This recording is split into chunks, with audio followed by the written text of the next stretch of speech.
Dia 9 de julho. Santos Mártires de Gorkum. Século XVI. Quando no século XVI as heresias de Lutero e Calvino conseguiram entrada na Holanda, lá, como na Alemanha e na Suíça, foram causadoras de graves distúrbios.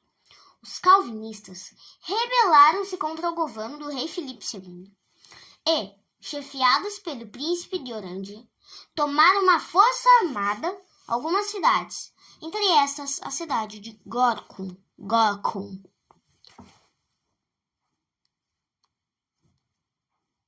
O governador retirou-se para o castelo, em companhia de alguns católicos, 2 párocos, 11 frades franciscanos e mais sacerdotes seculares. Os calvinistas tomaram posse da cidade e forçaram o castelo à rendição. Esta se efetuou sob a condição de garantir a todos livre egresso. Os calvinistas, porém, desprezaram esta combinação e aprisionaram o comandante, todos os clérigos e 2 cidadãos, dos quais um foi enforcado imediatamente. Os sacerdotes eram de preferência alvo do furor calvinista. Maus tratos revezavam com ameaças de morte e finalmente foram todos metidos num calabouço subterrâneo. No dia de sexta-feira, lhes deram carne a comer. Querendo eles, porém, observar a abstinência, tiveram de suportar toda a sorte de injúrias e sofrimentos. Empurravam-nos, puxavam-lhe as orelhas, davam despontadas com a lança, ultrajavam-nos e lançavam-lhes em rosto as maiores infâmias. Ergueram em sua presença uma forca, ameaçando-os com a morte, se não quisessem negar a fé no Santíssimo Sacramento. Ao vigário, padre Nicolau Van Poppel, um dos bandidos, pôs a arma na testa e berrou aos ouvidos: "Anda, padre! Como é? Tantas vezes declaraste no púlpito que estavas pronto a dar a vida pela fé? Pois então dize, estás mesmo disposto?" O padre respondeu: "Dou a minha vida com muito prazer, se é em testemunho da minha fé, e principalmente do artigo por vós rejeitado, o da presença de Jesus real, de Jesus no Santíssimo Sacramento." Perguntando pelos tesouros que supunham estarem escondidos no castelo, padre Nicolau não soube dar informações a respeito. O calvinista lançou-lhe então uma corda ao pescoço, puxou de um lado para o outro, até que caiu morto. Chegara a vez dos franciscanos. Ao frei Nicásio Pique, puseram o próprio cordão ao pescoço, arrastaram-no à porta do cárcere. Lá chegado, meteram a corda por cima da porta e, puxando com força, suspenderam uma vítima a altura considerável, para imediatamente a deixarem cair.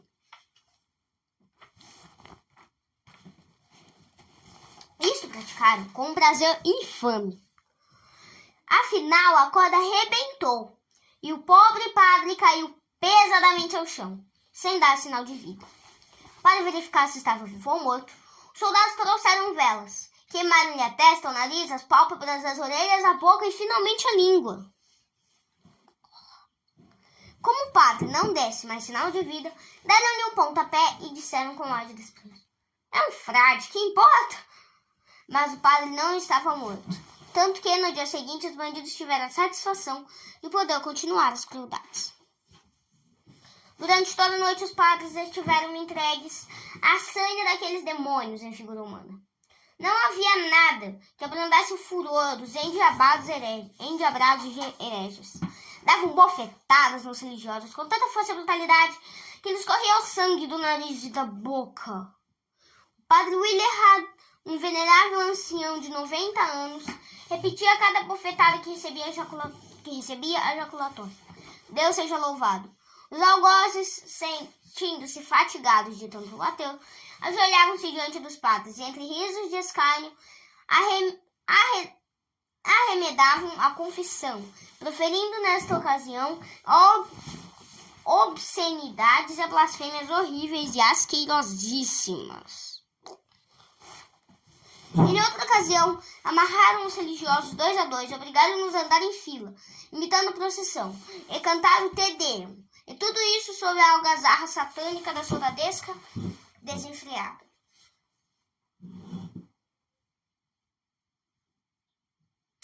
Sobre a algazarra satânica da soldadesca desenfreada. Depois puseram dados nas mãos das vítimas para assim, à guisa de jogo, tirar a sorte quem deles primeiro havia de subir a forca.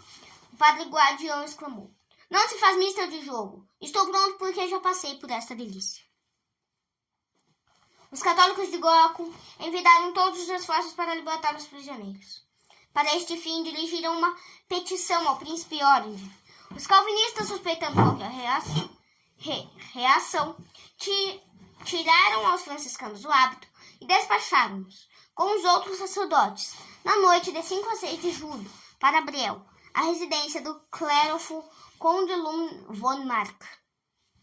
A pena nega-se a fazer a descrição de tudo que aqueles religiosos tiveram de sofrer, dos verdugos e do populacho fanático. Em Dordrecht estava à espera um navio que devia levá-los até Briel. Antes do embarque, um bando de calvinistas arrastou os mártires a um lugar perto do rio, onde estava aparelhada uma forca. Como cães raivosos, atiraram-se sobre as pobres vítimas e o ar encheu-se de insultos e vitupérios como estes: "Eis aí a vossa igreja, e de rezar a vossa missa." Em seguida, obrigaram-no a passarem 3 vezes em volta da forca, sendo a última vez com os joelhos no chão, sob o canto da Salve Rainha. Enquanto os religiosos se puseram a obedecer a história ridículas, estapafúrdia, choviam-lhe bengaladas e pedradas às costas.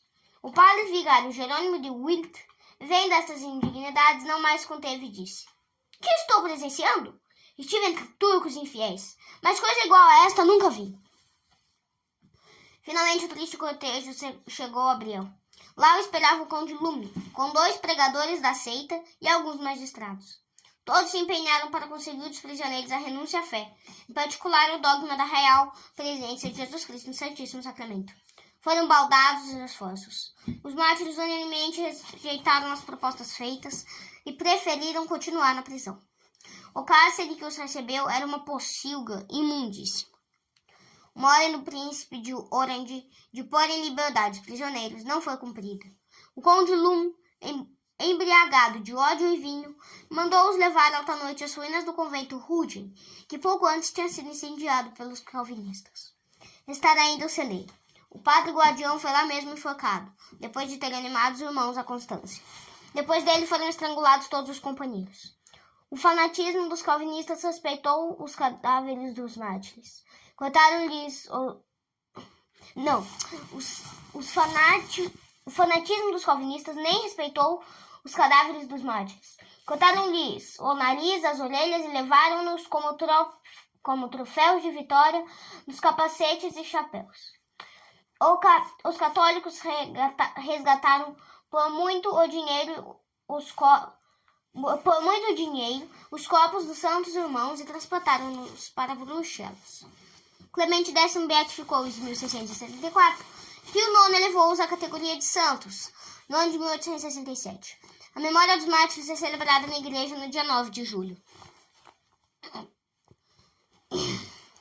Eis os nomes dos gloriosos mártires de Gorkum: Leonardo van Vechel, Nicolas Popel, vigário de Gorkum; Godofredo van Duinen, João van Usterwich,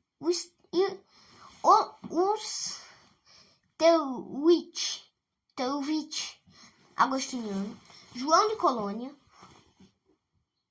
vigário de Runa; Adriano van Hilvenbeck,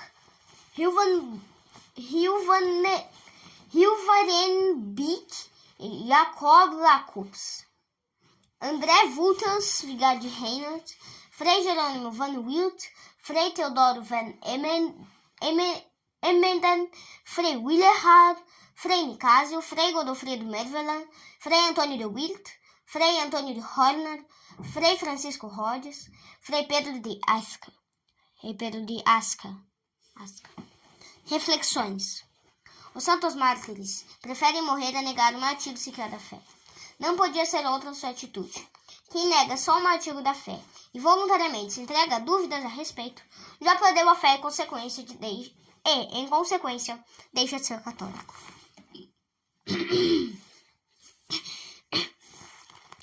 Católico é aquele que é batizado e de tudo que Deus revelou pela Santa Igreja ensina a crer. Por isso devemos crer tudo que a Igreja nos propõe como artigo de fé.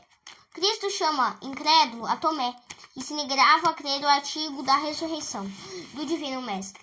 Incrédulo é, pois, todo aquele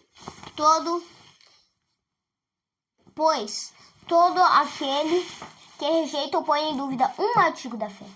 Perante Deus não é católico quem nega a confissão, e deste sacramento não se aproxima, alegando ser o mesmo invenção dos padres.